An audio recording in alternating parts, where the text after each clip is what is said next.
tuned in to the Steve Gunner Podcast. Get up, it's the Steve Gunner Podcast. Okay, everybody, welcome to another episode of the Steve Gunter Podcast, where we discuss the steps, the strategies, and the mindset of real estate investing tailor-made for the pro athlete. I'm your host, Steve Gunter, and it's an honor and privilege to be with you today. Look, folks, I have a treat for you. Very good friend of mine. He is one of the founding members of Compass Triangle. Johnny Chappell is a real estate broker and developer. His name is closely associated with contemporary new construction development. His team has launched and represented multiple award-winning properties throughout the Triangle. He is also ranked among the top 1% of 1% of brokers in the country. And he is my man, Mr. Johnny Chappell, ladies and gentlemen. Johnny, thanks so much for being on with me today, sir. Hey, this is an awesome opportunity, Steve. I really appreciate it. And I'm going to let you intro me like at dinner at night. It sounds really good. Thank you. Hey, you're welcome, man. You deserve it, though. Look, Johnny, if our office commute wasn't so far, we could have totally did this in person. Exactly. We see each other quite a bit. I think we joke a lot that sometimes you or me are usually the last one out of the office Yeah. at the end of the day. And so it's always good to see you. Yeah, man. Always good to see you, my friend. Look, Johnny, I want to chat real estate with you, man. And I'm gonna be all over the place, but Good. man, I mean, your career has been so stellar, and you have so many insights that I think you can share with the audience that will be of value, especially for those who perhaps may be considering treading down the world of development. Mm. And it seems sexy and all, and I'm sure it is. I'm sure it has its perks. However, I know that there's a lot that goes into it, and I want to spend some time talking about that with you today, sir. And I want to start with this. I mean, you're known for creating inventory, obviously. Take me back to when you decided to get into the development side of the business. What got you going down that path? It's a great question. I got started in real estate, Steve, like a lot of people did, maybe like you did. That I was helping individual buyers and sellers find and sell property, and then not too long after the recession in 2007, 2008, 2009. I was kind of dusting myself off like a lot of folks in the Mm-hmm. business were at that time and trying to recover a little bit. And I realized that a segment of just folks who worked in real estate who were really impacted and hurt by the Great Recession, the home building community. And I'm not a Mm-hmm. home builder. You would not trust me with a hammer anywhere near your house. It wouldn't be a good fit. However, at that time I learned how to speak builder, and it is a different language than what a lot of us are used to talking to our buyer clients or our seller clients or other agents on a day-to-day basis. Builders have their own vocabulary, their own language, their own way of doing things, and it's a very different model, a very different skill set than what we apply in our normal day to day, so to speak. So I began to learn just how builders go about their day, what was setting them back from the recession that we had just all gone through: access to capital, access to property, not being able to market their properties because their funds were tight. And I began to look at ways I could take a few of those things off of their plate so that they could focus on doing what they do well, which is the bricks and the sticks that go into building the house. And I propose that go focus on that. I will take all the other stuff that you don't want to focus on Mm. off your plate. We'll take care of the marketing. We'll take care of the administrative duties. I'll help you find the land, whatever it takes to kind of get in the door, so to speak, with that community. And that started back in probably 2011, 2012, with some small local builders in the Triangle area. And then it grew from there to working with a few regional developers from New York and Illinois and other places. And then in 2017, my builder partner and I at the time realized that we've been doing this a while for other people. We could probably do some of our own projects. And so we formed a development company at that time. And between then and now is kind of how we've made that market share that you spoke about a few minutes ago. Yeah. And how much of that side of the business uh, do you spend more of your time on than the traditional side of the business? That's a great question. It tends to be the side of the business that I enjoy the most, and so just like all facets of life, you tend to spend a lot of time on things that are natural, come Hmm. natural to you, or that you enjoy doing. And so I really enjoy that part of the business. I really love finding a piece of property and Yeah. trying to dream about what that property could be, and that might be one single lot, or it might be a 7 or 10 acre tract of land somewhere that there's room to grow, so to speak. And so that is a really, I like helping people who also have those same questions. So we work with a lot of folks who are not developers or builders by trade, but they or their family or their colleague own some land, and they want to know what the potential benefits from developing that land would be, and we're able to help them on that basis as well. So I enjoy all of our work, and our company, our team is kind of diversified in that we do about half of our business is regular resale real estate Hmm. business, helping buyers and sellers, but the other Hmm. half is focused purely on the development piece, and that's where I spend probably most of my time. Yeah. Yeah. Makes sense. So, Johnny, what are some of the key things that you're looking for when you decide to make an investment? Is it location? Is it timing? What are some of the really key points that you like to hone in on? I think, like you said, it starts with location, right? And that's an old school a saying that is never going to go out of style, which is location, location, location Yeah. is what kind of drives real estate, right? And so a lot of our projects are, we're not a huge national corporation or anything like that. We're a small local group, and so our projects or communities that we develop tend to be smaller in nature as well. Whereas your big national builder may be right around the corner from us developing two, three, 400 houses. We Hmm. might be doing 20 or 30 or 40 in their backyard. And what we try to do is pick really good locations where people want to live and to develop product that might be just a step better or a little bit more quality put into or a little bit more thought put into it than your mass produced product might have, or Hmm. houses might have. And I found that really sets us apart. It's not a perfect science by any means, but we start with location, and just like anything else, the way that builders think, the way that developers think, is you have to make the math work.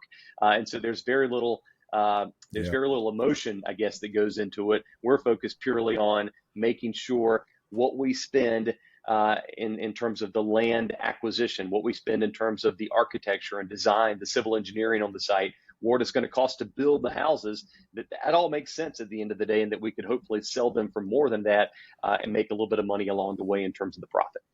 So is there a, I don't know, an Excel spreadsheet that you generally use that kind of has a breakdown of, okay, we're looking to get, the land at X price in Hmm. order to ensure that we're going to, have enough margin down the road. I mean, what does that look like? Yeah, exactly. We have a lot of Excel spreadsheets, enough to make your mind spin a Yeah. little bit. But but yeah, we operate that way basically. And so if you think about it, we have our team is essentially myself and our brokerage team. We have Hmm. a builder partner who's putting into that spreadsheet the cost of construction, the cost of the site, how much money is it going to take to put the water and the sewer in, to grade the site, to put the roads in, and then all the way through how much should we spend on countertops for this house, and does that math all add up? And then we have a CFO who's making sure our builder's not making mistakes on his numbers, I'm not making mistakes on our sales numbers.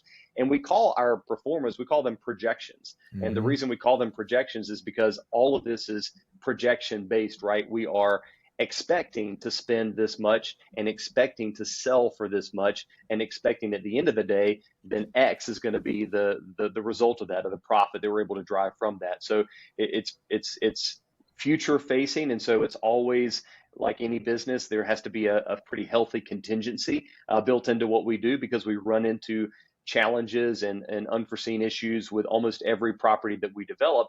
But generally speaking, the properties that we work on or projects that we develop take between 1 and 3 years. And so we're able to, Yeah. not discounting shifts in the market or changes in a buyer's mentality, we're able to navigate that pretty well. Have you ever run into a project, Johnny, where I mean, you fell in love with the project, and perhaps it's all of the projects are that way. I don't know, but to the extent where you probably spent a little bit more than you wanted to, but it was Hmm. like, yeah, I just really love this one right here. Yeah. You ever run into something like that?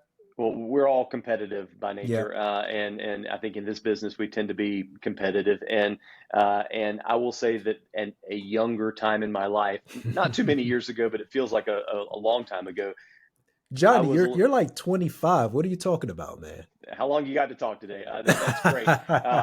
I'm 46, but I will say when I started in the developer side, I was probably a little bit more competitive than I should have been. And so if we Mhm. were going for a property that I knew was being pursued by other groups or other developers or other brokers, we might overpay a little bit for that. And all it took was seeing the bottom line and how the result of Right. that went. Fast forward a couple of years, an extra 100,000 on a piece of Yeah. property, a piece of land might impact the entire viability of the development. And so I enjoy these days, instead of being a little bit too aggressive or paying a little bit too much, I really enjoy boring.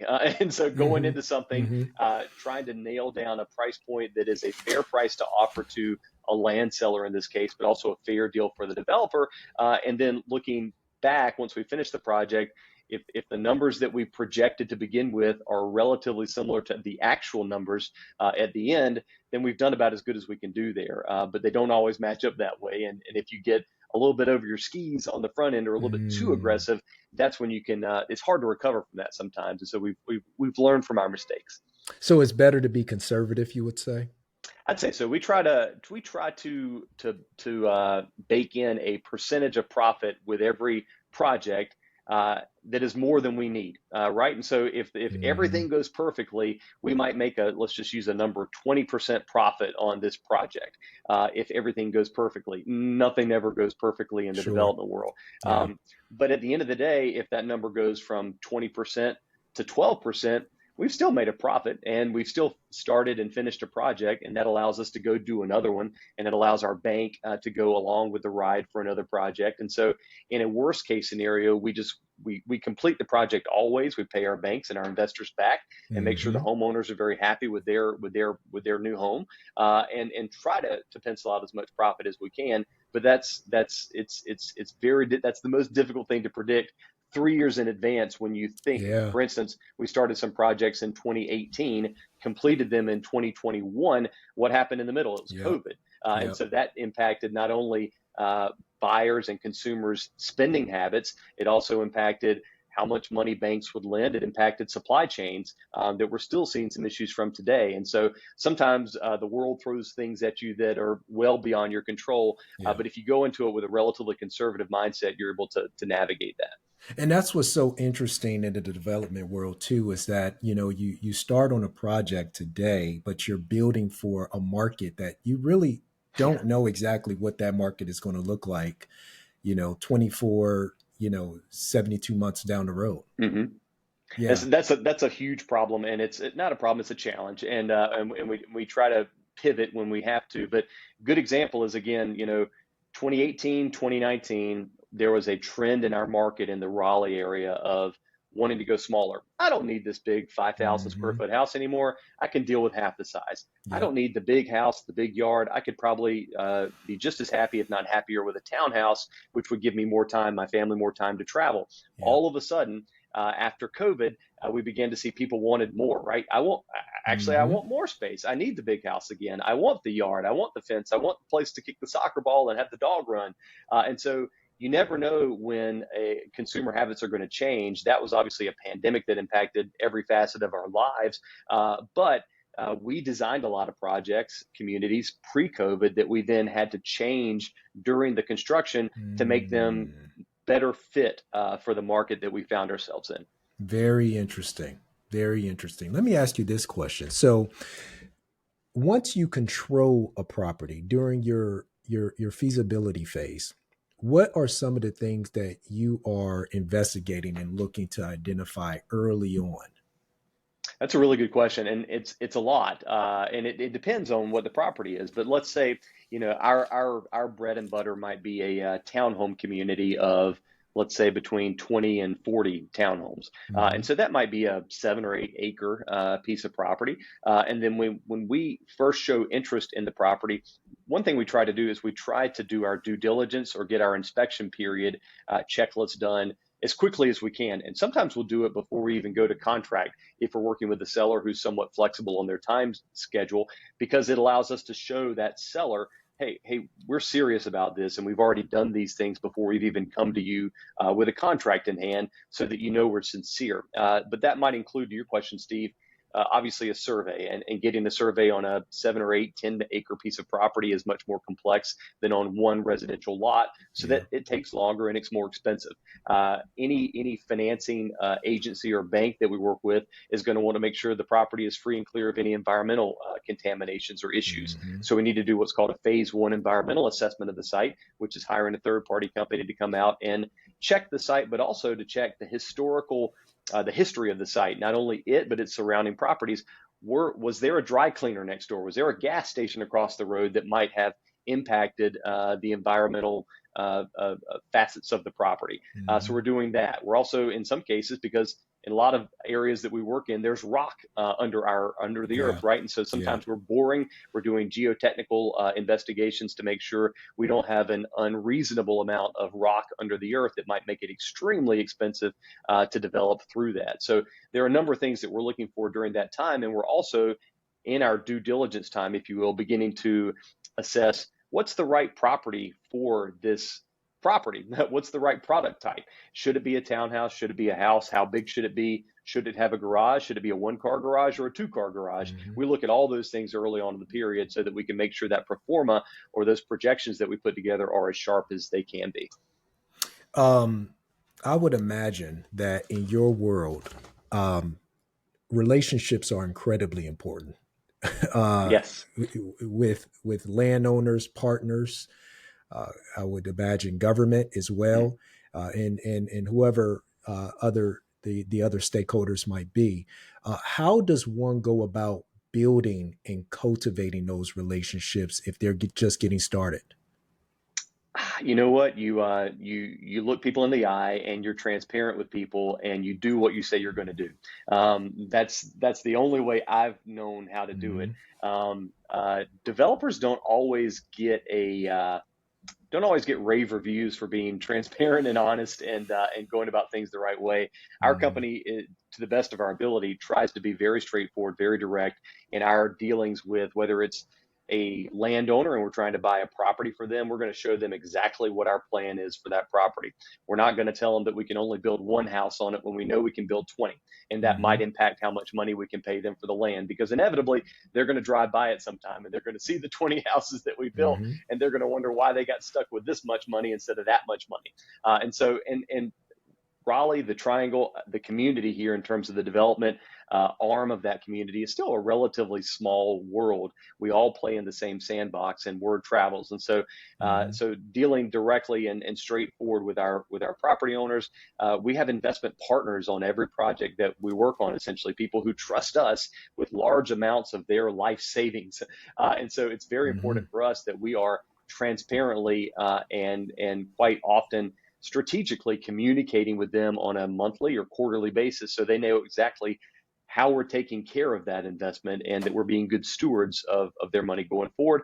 And then on the banking side, same thing. We work with a brick and mortar institutional bank or a private lender to fund, in some cases, 10, 15, $20 million construction projects. And when you're dealing with that much of someone Hmm. else's or some institution's money, they're going to make sure that you're dealing with them in a straightforward, open book way. And so being transparent, treating people the way you want to be treated, is a simple approach of how we do business. Johnny, your life is fun, man. Yeah, it can be. It can Um, be stressful too. I'm sure. I'm sure. But being able to manage all of those relationships is part of the job, isn't it? I mean, you It have is. to be the kind of person who's a good communicator, but even more so than just being a good communicator, being an honest person, being an ethical person. Am I hitting You the are, right and notes? what I found out, somebody, I'm not going to take credit for this. Somebody, a client of mine, told me this years and years ago, but it stuck with me, that there's going to be tons of mistakes. We make mistakes every Sure. day, and Yeah. in any community that we develop, we're going to make a load of mistakes along Yep. that, whether it's in the site design phase, the marketing phase, the construction phase, the sale phase. You have it. Mistakes are going to happen, Hmm. but it is best, and it is our policy that when we make one, we let everybody know about it, whether it's Right. your home that we're building and oops, we put the wrong cabinets in there. Let us have a discussion about that and figure out what the solutions are. Or whether it's a closing date coming up with a seller and you know what, we tried our best, but it's going to take us 2 more weeks to get this deal done. Let us show you why it's taking that long, and let's sit down and figure out a way that we can work together on this. So not trying to avoid those difficult conversations, but meeting them head on, generally gets you a better response. And I think it actually builds trust and equity with the people that you're working with, whether they may be consultants of yours, partners of yours, a bank that you're working with, or a builder you're working with. They want to hear the truth as well. And so I found that that's a better way, and I can sleep a little bit better at night knowing that that's the way we run our business. Yeah. Yeah.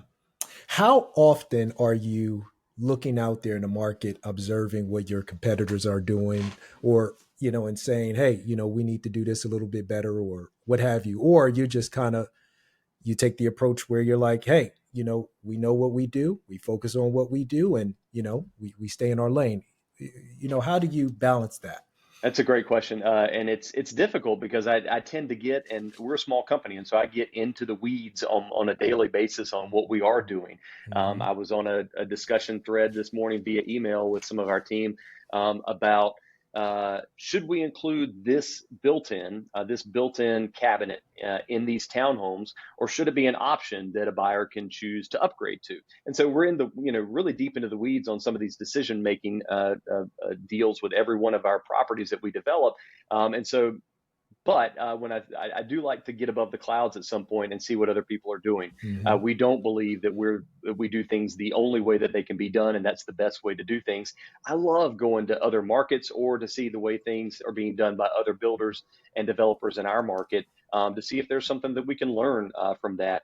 Good example is we some of our investor partners actually are from Charlotte. I don't spend a ton of time in Charlotte, but we're looking to develop a really high-end project inside the Beltline in Raleigh, that they said, hey, I think we have some pretty good examples of this being done now and recently in our market that you can learn from. And so we Hmm. spent a day looking at other properties in that market, and we've gone to Atlanta and DC and other areas and done the same thing, just because there's just collaborating, sharing ideas is a better way than thinking that your idea is the only way to go about it, I think. Yeah, yeah, absolutely. So, um, you will frequently go into other markets to seek out inspiration, seek out, I don't know, better operations, whatever it takes to, make the business better, or whatever captures your attention. Absolutely, yeah. Because again, we tend to stay in our lane here, and we Hmm. know we're not necessarily like a big builder, like a national builder might have 3 or 4 different floor plans that they're going to use, and that's the way they do things on every single project that fits within that plan.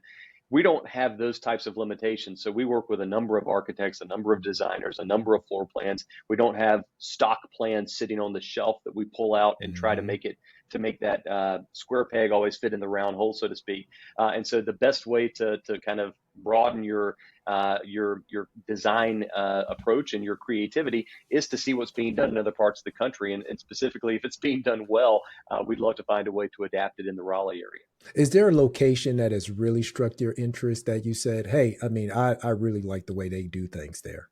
Yeah, I tend to look at similar cities to Raleigh, and so Okay. spent some time in Austin a couple of years ago in Texas, and saw, and I would say that the cycle of development there is probably 3 to 4 years ahead of where Mm. Raleigh is. And so I think I saw some things there and had some brokers show me around there and saw things that was in 2021. And now I'm seeing some of those things being implemented in the Raleigh market as new or from a first time today. And so Nashville is another good place, and that tends to be kind of a similar city to Raleigh. Yeah. But you also look at where people are coming from. So the feeder cities to the Raleigh market, so to speak, whether that is DC or New York or on the West Coast in LA and San Francisco, trying to find out where people are coming from, what they like there, and if there's a way we can implement it here.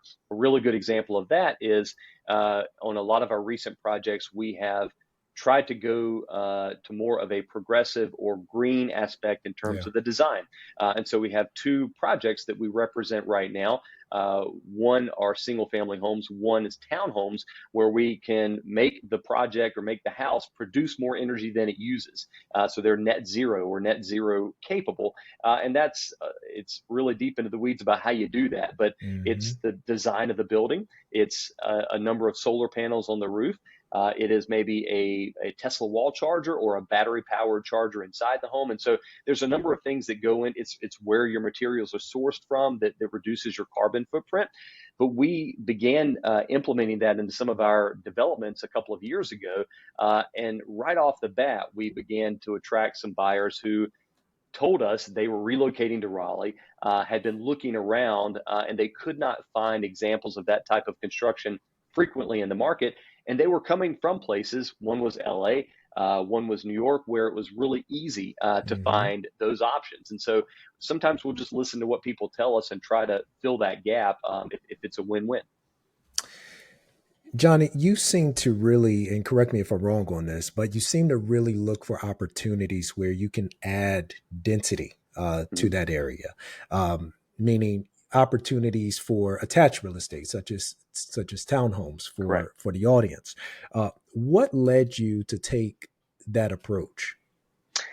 That's a great idea, or a good question again, Steve. I think a lot of times you do what you know, and while we are always open to learning new ways of doing things, the building community specifically likes to stay within their lane. If you have a condo developer, or builder, they want to build condos. If you have an office builder, they want to build office. And my partner, Sean Donovan, on the build side, happens to build a lot of townhouses and single family homes. And so we have stuck with townhouses and single family homes because that's what he and his team frankly do the best, I think, in our market of. And so you stay with your strengths there. We don't try, a townhome most of the time is a rectangle. And so we try to do the rectangle in different ways and to make it different every time we do it, and to make sure it may have amenities that other ones we've done in the past don't have, or that it speaks better to the location that we're developing that particular rectangle in. But there's only so many different ways you can fix or change a rectangle. And so that's what we have learned, that it's a strength of ours to build that way, but that in any project that we're doing, we try to find something, whether it's in the area that we're located or an amenity that we're bringing to the project, that's going to help speak to the community and make it stand out. I want to share my screen with you, Johnny. Okay. Let me see. Hopefully you can see this on your end. There we go. Can you see that, sir? I do. Okay, great. So here is a project that's actually not very far from our office. That's right. I actually ride by it all the time when I go to Tropical Smoothie, and I say, "Look, that's the one by Tropical Smoothie, correct? If I'm not That's mistaken." exactly right. If you like it that much, we can talk about you being one of our first residents there, Steve. We're happy to have that conversation. That's right. I have to get Tammy on board, so I will circle back around. But on this project, it's 4 stories, if I understand. And as you can see there, all of them have these rooftop decks, which is really pretty. But talk a little bit more about this project, if you don't mind. This is going to be a pretty cool project in a great location, by the way. And I think it's right around $1 million, a little bit above that. That's right. Yeah, so this project is called Oberlin Heights, and it is basically location is 1302 Oberlin Road in Raleigh, and it is kind of in the middle of the inside the Beltline area, which is where we tend to do a good amount of work in Raleigh. I'll give you a little bit. I think the history of the project is actually pretty interesting, and I bought the property personally back in 2017, thinking that I might build an office there. And specifically, I was thinking I might build a real estate office for our real estate team on Huh. that property. But the property was zoned low density, and we wanted to rezone it to a higher density, kind of right along with your question you asked. And so to get it rezoned for higher density or office use, I had to talk to all the neighbors and to get them to go along with it, right? Hmm. Which is kind of part of your relationship building. So the city of Raleigh requires that you have two neighborhood meetings where you might be in a virtual setting like this, or you may be in person, and you are literally being pelted with a lot of questions from neighbors who most of the time just don't want any change in their backyard. So you have to first say, number one, I'm here, I'm local, I'm not here to hurt you, but I do own the property, and we want to develop the property. And in this case, we wanted to build an office building there. Neighbors didn't like the idea of an office building. They said, Hmm. we don't want that. There are houses around it. We get what you say. It's going to close at 5 o'clock and it'll be quiet after that, but we don't trust you. The only thing we would support there would be residential in use. And so after thinking about that and talking to my attorney about it at the time, we said, let's just pivot and go with a residential product there versus a commercial product, because that's what the neighbors are telling us they will Hmm. support. And it's going to get counts. It's going to be easier for us to get city council support if we have the neighbors on board who lived adjacent to this property. And so Yeah. we went back to the neighbors with a plan for 11 townhouses, and they weren't in love with it, but they said, you know what, you did what we asked you to do. We're not going to fight you on that. And Hmm. so that is kind of what birthed this project, if you will, which is 11 townhomes. Five of those have elevators included. They're mostly brick. They're a really high end product. And they all feature that roof terrace that's become really popular with a lot of our townhomes that we build, because you have 3 stories of living, but that fourth story, which is on the roof, is where a lot of people want to spend their Yep. time. It's kind of your backyard, if you Yep. will, in townhome life, but it's elevated. So you're up high, you're not adjacent to the street. We will do pretty much anything you want to do on that roof that we can figure out how to make work. We'll put it in. So we've had clients ask about fire pits and gas grills and TVs and outdoor kitchens. We can do all that and allow a buyer to really get creative and design that space in a way that works for them. We began building that type of townhouse back in probably 2017, 2018. And right Mm. away, we learned that it was a magnet for people who lived in cooler climates who wanted to come to Raleigh, partially because of our weather here, and realized that for them, that's a space that they can use 10 months out of the year, and, Yep. and, and it's almost worth as much to them as the indoor square footage of the house is. So doing things like that we found is just a no-brainer. And the proximity, my goodness, to downtown Raleigh, Cameron Village, not too far from the Bell Line. I mean, it is perfect location. Thank you. You're doing a great job of making a sales pitch for it. It's a You're great welcome. location, and we're under construction on those right now. Our first homes will be finished about the end of the year, maybe January of next year, and so they're Yeah. moving right along with construction. And we're beginning to see a lot of people, because, as you said, it is a pretty visible community. We're beginning to see a lot of people who are just like, "Wow, what is that?" And they're Hmm. stopping and asking questions and showing some interest. So it's good. Is there a site for it yet for the project? There is Oberlin Heights. Is If you Google that, you'll find the site. It should be the first thing that comes up on your search results. And there are there is a gallery of existing photography and videography included with the website, and you can reach out to one of our team to learn more about it as well. That's a great segue, by the way, to my next question. One of the key differences between Chapel and many other brokers and developers that I've noticed is that you have an in-house marketing team that goes out and captures content around your development projects. How important is this piece to your overall strategy to getting products sold? It's foundational, to be honest with you. It's one of the most important things that we do. Kind of take you back to the previous story when I was talking about getting into the builder business or beginning to work with builders after the recession in around 2010, 2011, 2012. When I talked to builders and asked them the things that they didn't like to do, marketing was always one of the first things Hmm. that came to the discussion. Hmm. And I get it. The builder Hmm. wants to focus on building the house.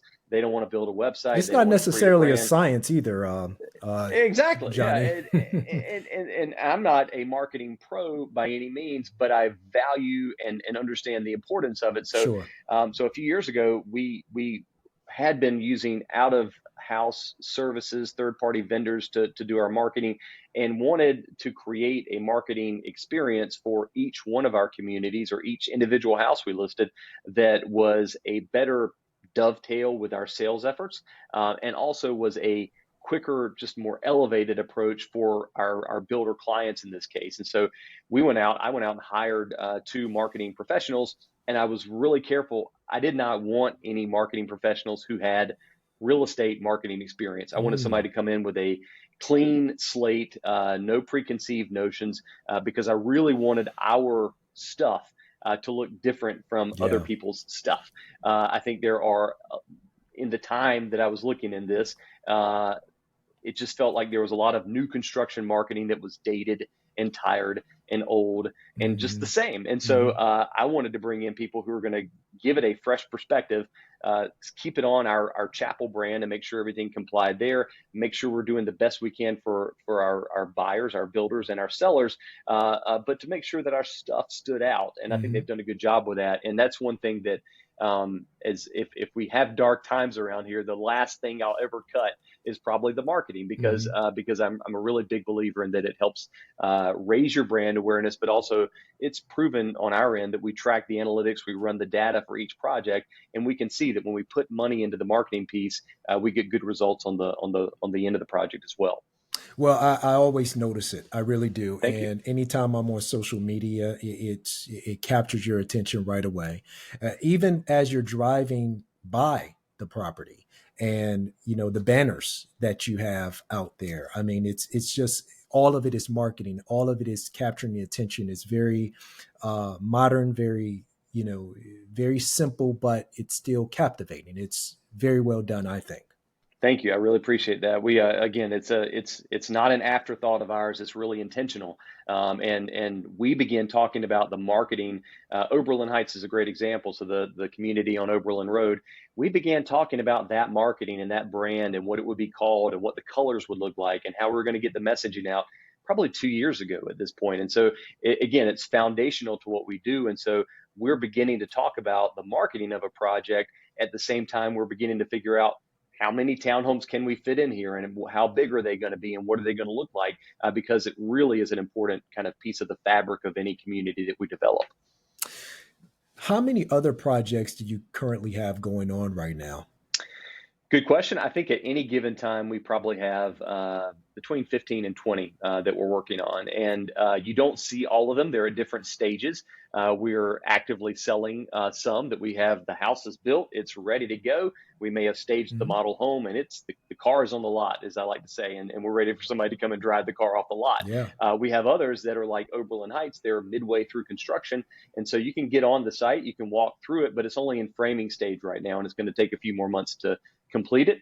And then we have a lot that no one even sees that are Mhm. behind the curtains. That's where our engineers are really focused on the site design, making sure we get the layout just correct, making sure we get the utilities in place. And then we're working on pricing those at every phase too to make Yeah. sure, again, we can afford to do this project. So a lot goes on behind the scenes. We probably have some that we're working on right now that we won't even begin selling until 2025 or 2026. Right. But it takes that amount of work to kind of get things prepped. For the ones that are ready to go, do you care to share any information about them? Yeah, we have a good amount of inventory out there right now. I read, and I didn't realize this, but I read a couple of days ago that about 40 to 45% of the existing inventory or active listings in the Raleigh area right now, it's new construction. And so it's hard to Mm. believe, but you almost Wow. have almost half the homes for sale out there, a Yeah. little less than half, are new homes. And so what that tells me and what we've seen in kind of consumer habits, if you will, is that buyers have more choices right now for new construction Yeah. than they did just a couple of years ago. And so it's important that we're listening to what buyers are telling us and adapting to that at kind of every stage. And so the homes that we have out there right now, we don't have a lot, but we have in any community, we might have 3 out of the last 12, and 9 Mm-hmm. have sold. We got the last 3 left. And so for any of those, we finish and furnish a model home, which might have some upgrades in it. It'll be fully furnished. I mean, every room is done, so a buyer can walk through and kind of get a feel for what the home looks like. And in the Mm-hmm. last week, or excuse me, last 3 weeks, we started a new program that has already seen a lot of success. We call it Chapel Keys, and so it's essentially us giving any consumer the keys to any of our model homes. And so you can walk up even if you don't have a real estate license, Mm-hmm. and there's a lockbox on the front door. You have to download an app on your phone. When you download the app, you have to scan your driver's license, and they do a very quick background check. As long as you're not a convicted criminal who's Mm-hmm. stolen stuff out of model Mm-hmm. homes before, it will open the door and let you do a self-guided tour. So you can go in even without your agent and tour a house. The reason we started to implement that was we started to realize that things have changed in the Sure. last 4 years. Yeah. Our consumer who sits down to watch the 6 o'clock news anymore. Very Mm-hmm. few people do. They want it on demand and on their time. And so we began to say maybe it makes sense to let home shoppers go in a house Yeah. on their time when they're ready. Not trying to take the agent out of the process. In Sure. fact, we've sold 3 of those homes in the last 3 weeks to people who've given themselves self-guided tours. And in every case, one person went in at 7:30 at night on their own, on their way home from work, and they said, "This looks like what I'm looking for. I like this." They pick up the phone, they call their agent. Agent. Agent Mm-hmm. comes back in and gives them a second look, and they make an offer at that point. So a lot of what we're doing right now is just trying to figure out how to give people more access, so we're not limiting the number of Mm. eyeballs who can be on any of our given communities at any given time. I love that. I love that. Um, so, Johnny, let's say that I wake up one morning and I decide, you know what? I want to be a real estate developer. You know, um, Call me and I'll talk you out of it. what do I need to do? What are my uh, steps? I think you need, so there are different ways to get into the real estate development business for sure. Um, a lot of people tend to come in from the commercial real estate background. Maybe Hmm. they're good with numbers, they're good with spreadsheets, they've got a finance degree. I don't have that. I came in from the real estate side, right? So I came in helping buyers, sellers, working in the real estate industry, and that's kind of how I got my foot. But I think it does make sense, and I would strongly encourage anybody who wants to get into real estate development to at least have some experience in the real estate field, whether it's being an agent, being a builder, being a designer, having something to do with real estate, so that it's not a completely new experience for you going in. And what we had to do on our end was we had to prove that we know what we were doing, and so start small would be my biggest recommendation. The first property that I quote unquote developed was one house next door to my primary residence, that was a vacant lot, and I knew who the owner of the lot was, and so for about 3 or 4 weeks, I would give him a call and say, "Hey, that lot's just sitting there. I'm cutting your grass for you. Yeah. Would you be interested in selling?" And it was a no and a no and a no and a no, and finally we got to a yes. And that was back in probably 2011, 2012. That was a $60,000 lot in downtown Wow. Raleigh, where it would Yeah. be 400,000 today. Yeah. But we took that $60,000 lot. I got my stepfather at the time to loan me some money to build a house, because Hmm. no bank would want to loan me any money at the time to build the actual house. Yeah. We spent about 60,000 on the lot. We spent about 150,000 building the house, and you had some soft costs and stuff involved in that. Hmm. And we sold the house for around $300,000. If you look Yeah. today, the house recently resold for about $650,000. So that's what real estate in our Very market nice. has done Yep. in that amount of time. But I started small and I made some mistakes along the way. But by starting small, those mistakes were also relatively correctable. Yeah. Yeah. Those were things that I could wrap my arms around. And if I didn't know the answer, I knew that I could figure out somebody to help me, either the builder I was working with, the person who loaned us the money if we needed more time to get the project done.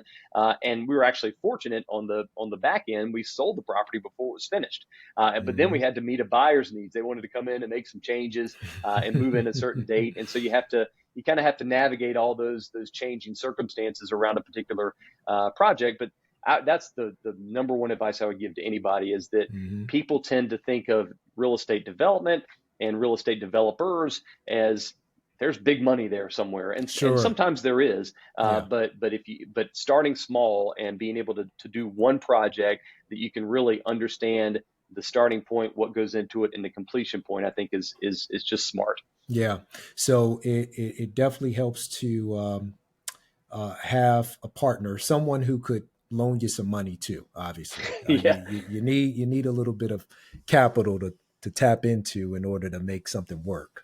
And those people, that capital, like I said, for me, it was my stepdad, right? And so it can often be somebody who, and it should be really initially probably somebody who already knows you. They already trust you. They already like you. They already know that you're not going to screw around with their money, that you're going to take good care of it. And hopefully in this case, I offered my stepfather, I think, a 10% return on his investment, and he was happy with the interest rate return for the time that I needed to borrow his money, and so that worked out. And so making sure that the partner financially feels like this is not just for Johnny's benefit in this case, but this is a win-win. And after we did that project, he wanted to do another one. I didn't even have to ask, and so that's the last piece of it, is trying to leave the people that you work with, leave the partner in this case, with a good taste in their mouth about the completion of the project. So hopefully they'll want to do another one.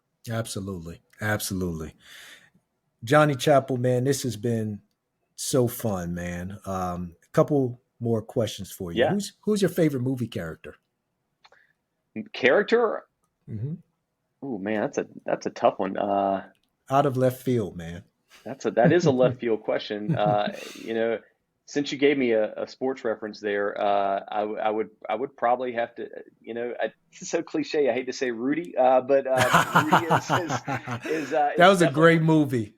Rudy's one of my favorite. I feel like that in a lot of cases in life or in this business, I've kind of been that guy where I didn't, doing real estate in this area, I didn't come from Raleigh. I didn't come from a deep roots or any money in this market, and so you had to kind of prove yourself, and you have to have a little bit of a chip on your shoulder, and you have to be willing to go up against the heavyweights, and sometimes, and I like that. I like being able to do something and to do it so well that the people who don't really want to work with you, they still have to work with you because they understand that you've got the keys to what they're trying to get their hands around. And so I would go with Rudy there, just because, again, kind of similar life stories, although his movie is much more better than mine would be.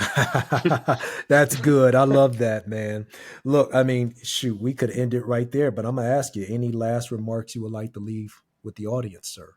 No, I think this is, I'll say this, that the other thing that I really enjoy at this stage of my career and life in general is just helping people out. And you and I both work with a company that really stresses collaboration. And it's not just something you see on the wall. It's real. And so we enjoy helping people, whether they are investors or thinking about real estate investing, or they thinking about getting into real estate development, helping people figure that out.